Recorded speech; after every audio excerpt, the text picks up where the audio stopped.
काल पण बोललो, काय निवडणूक आयोग, राज्य निवडणूक आयोगाला मला वाटतं की त्यांच्या अकलेचे दिवाळीच निघालेत असं म्हणायला हरकत नाही. असं विवेक शून्य, कुठलाही म्हणजे अज्ञान आहे का यांचं? आतापर्यंत महाराष्ट्रामध्ये अनेक निवडणुका झाल्या, पण एवढा गोंधळ आणि पोरखेळ कधीच झालेला नव्हता. पण आज पहिल्यांदा महाराष्ट्रामध्ये हा धिंगाणा दिसतोय निवडणुकीचा. धिंगाणाच म्हणेल मी. काय काय लोकांच्या भावनेशी, उमेदवारांच्या, जनतेच्या भावनेशी खेळ करण्याचा प्रयत्न हा सगळा सुरू दिसतोय.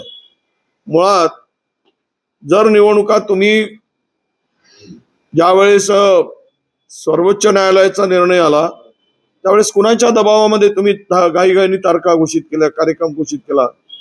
सर्वोच्च न्यायालयाने असं म्हटलं होतं की 50% वर कुठलंही आरक्षण जाता कामा नये.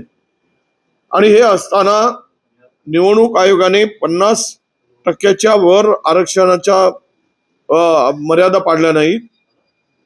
आणि त्याबरोबरच हा कार्यक्रम घोषित करत असताना त्यांनी ती जी काही अट घातली की सर्वोच्च न्यायालयाच्या निर्णयाच्या अधीन राहून निवडणुका घेत आहोत.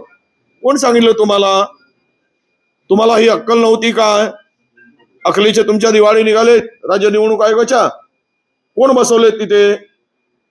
हा लोकांना वेटीस धरणं, लोकांना या सगळ्या 7-8 वर्षांनी निवडणुका होत आहेत आणि त्याही व्यवस्थित न करणं, हे मला वाटतं राज्य निवडणूक आयोग आहेच, पण त्याबरोबर राज्य सरकार सुद्धा जबाबदार आहे.